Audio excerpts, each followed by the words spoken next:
SEX and Y. Done. I think that's the best combination. Tesla is the future. She goes, I get it now. Like, why you and Eli are so like into all this stuff. The rocket is just actually taking off. And it's no longer West is best. The new trademark is East is the beast.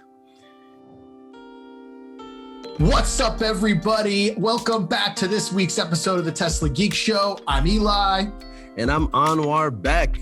On this episode, we're just going to rant Joe Rogan style. So listen in and see what's going on in the world of Tesla. This week's episode of the Tesla Geek Show is brought to you by the best real estate agent in all of Austin, Texas, Mr. Matt Holm. His last name is spelled Holm. There's a new slogan, Austin is home. So if you want to make Austin your home, make sure you reach out to our buddy Matt.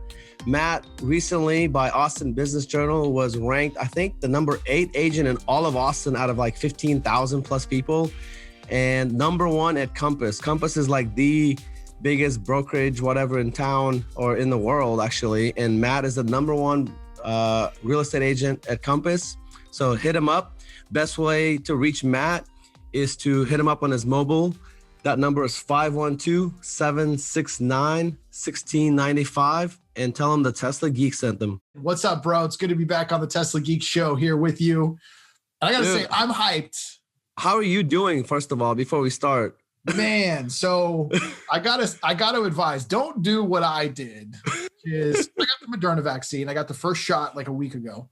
And day I got the shot, I felt a little weird. Injection site was a little sore.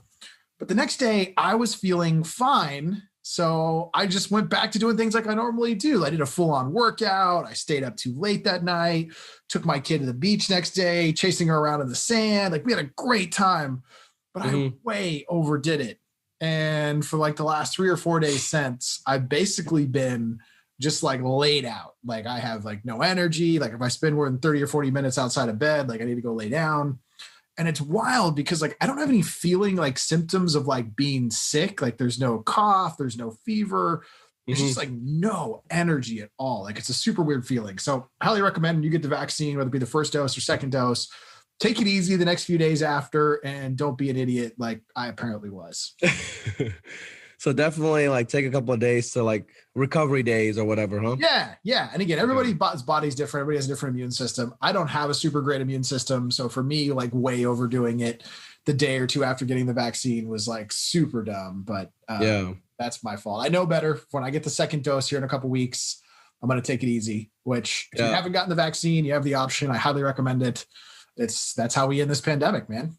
Yeah, man. We've already gotten ours. I don't know if you guys probably saw in the news, our awesome governor of the state opened up. Oh, there's no mask mandate as of like last week in Texas, according to the governor. And dude, like I live in Austin, Texas. I'm talking like the day that started, traffic came back. I don't know, like I'm pretty sure that has something to do with it, but like Austin at least is open for business. I think Texas is open for business. I'm not totally sure how I feel about that right now.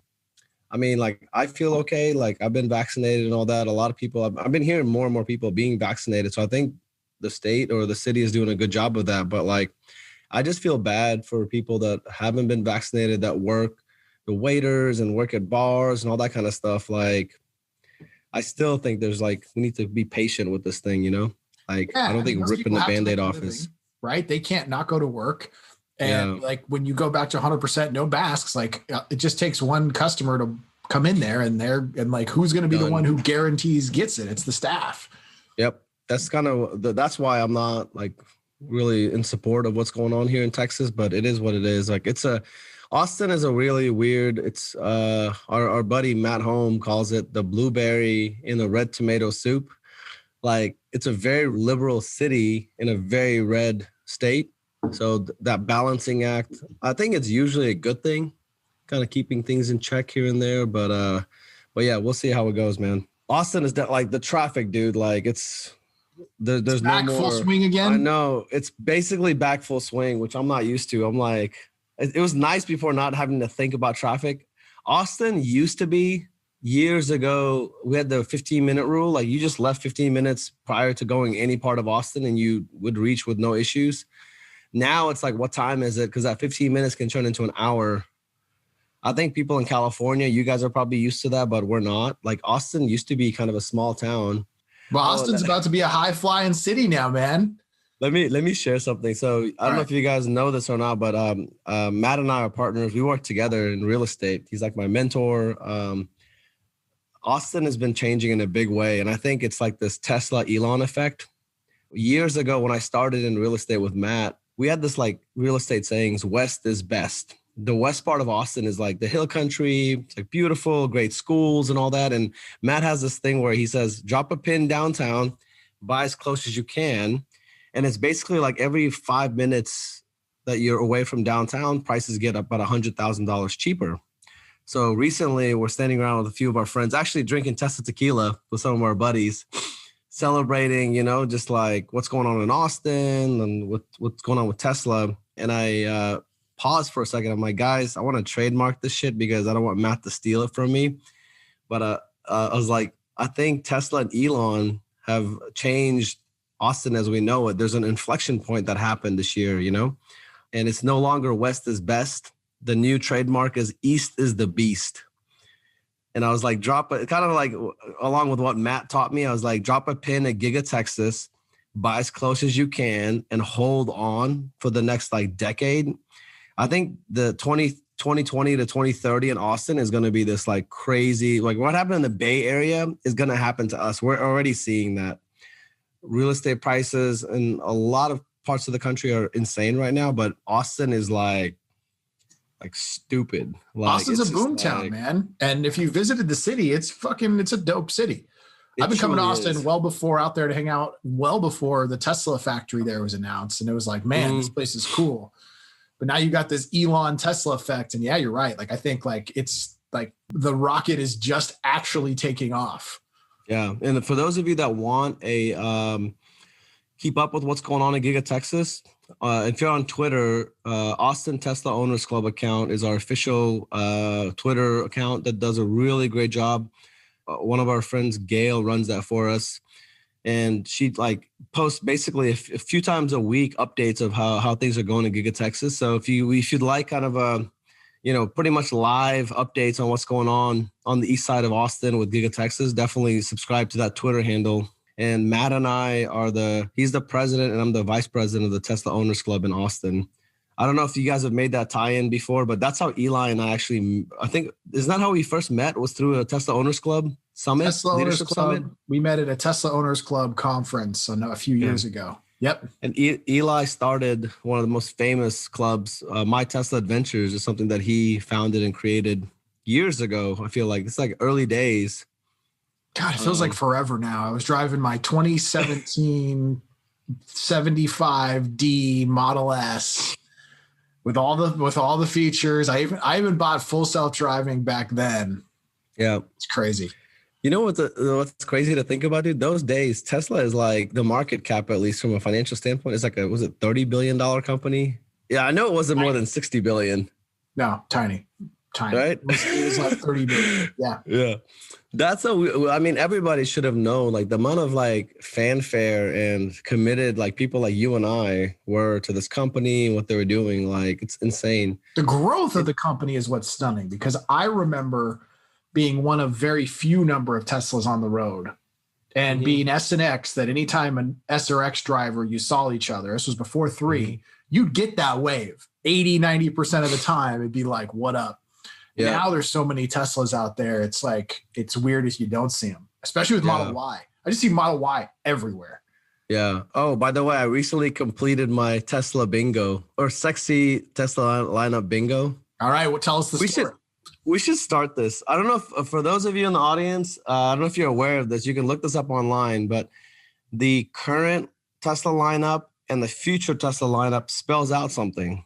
It spells out sexy cars. So you have the S, the Model 3 was supposed to be called E, but I thought there's some sort of trademark issue with Ford, I think. So then Elon changed it to 3, but it still looks like an E. Then you have the X and the Y. So the current lineup is a sexy lineup, is what I call it.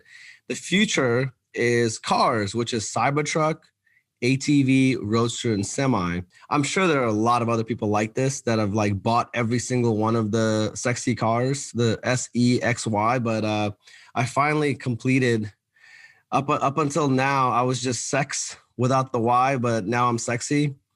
We kind of a crazy story.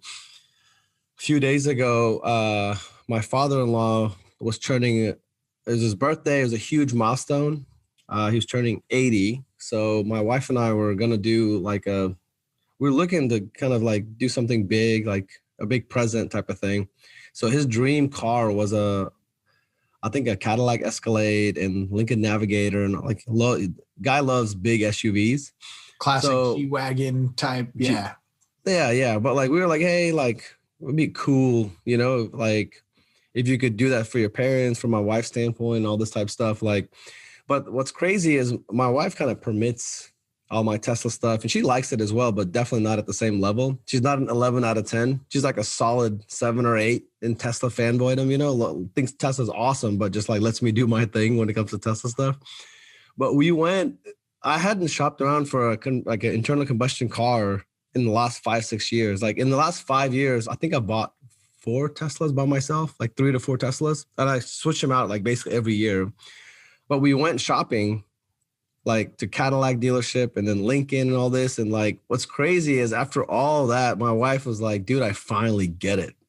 She said that in the car. And I'm like, wait, I was like, what do you mean? She goes, Tesla is the future. She goes, I get it now. Like why you and Eli are so like into all this stuff.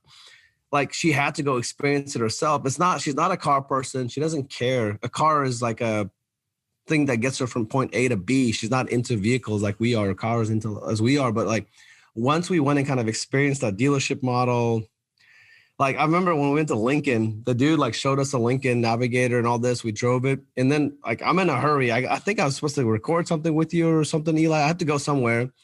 And the guy was like, hey, can you just sit there so my manager come say hi? Do you remember like back in the day? I mean, they have like at dealerships, they still have this, like the head GM has to come press you or whatever, like to like show you how awesome his sales skills are and all this. We went through that, and my wife was just like, oh my God, like I totally get it now. She became like a complete convert, like because of that experience. So long story short, we didn't end up going down that route. We kept thinking, hey, we still would like to do something nice and like get my in-laws some sort of vehicle.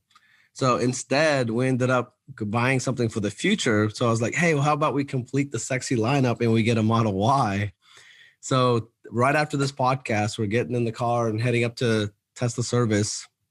Shout out to those guys here, by the way, man, like Chad, Kevin, Tommy, like these guys know who they are, dude. They like run things here locally, like the best freaking people. Like they make like car buying process a pleasure. Like as weird as that sounds for some of you, like it was like fun, and like they quickly, like they found a long range Model Y, upgraded the rims to the 20-inch induction wheels or whatever. I think those look really cool.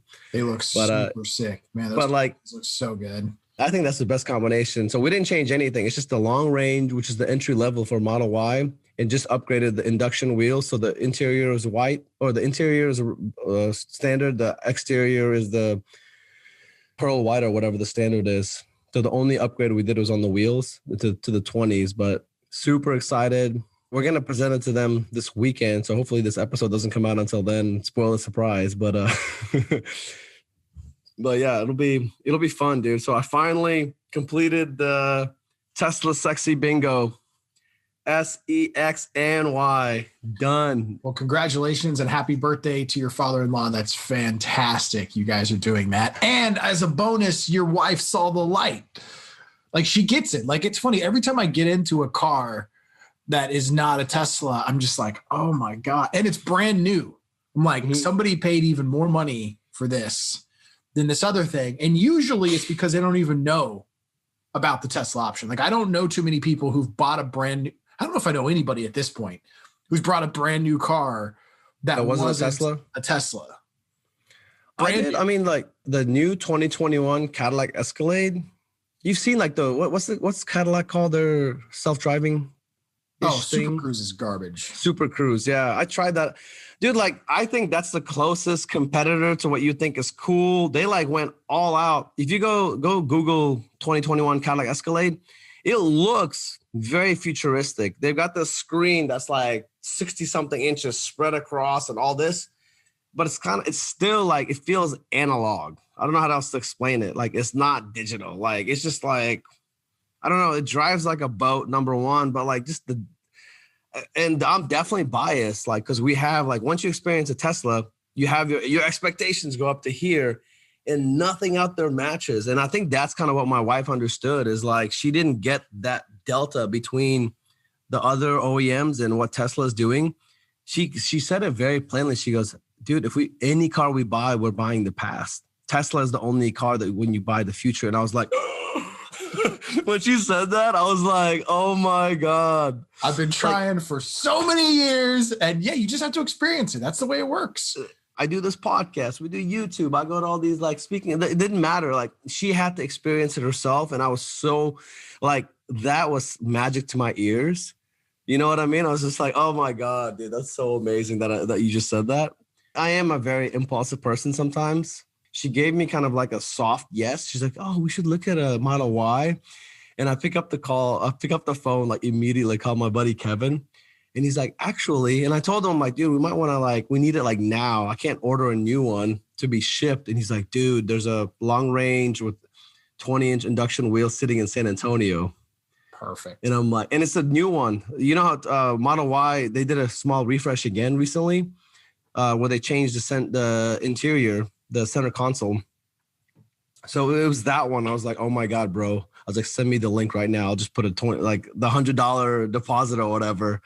So yeah, man, that's been, it's been about a week and a half or 2 weeks that we've been working on this. So it's finally being delivered to us this afternoon. Like, literally as soon as I hang up this podcast, I'm getting in my car and heading to Tesla service. Epic. Send me some photos of delivery and we'll drop it into the edit. That's fantastic. Yeah. That's a good idea. We'll hold the release until after he's gotten it, just in case your father-in-law watches a Tesla Geek Show. We don't want to spoil the surprise. He'll be like, wait, I'm getting a car. Right. Yeah. You'll be like, wait, you watched the Tesla Geek Show? Yeah. That's funny. What's new with you, man? That's kind of been the main thing going on with me. Man, I've literally just been at home the last week, just kind of recovering.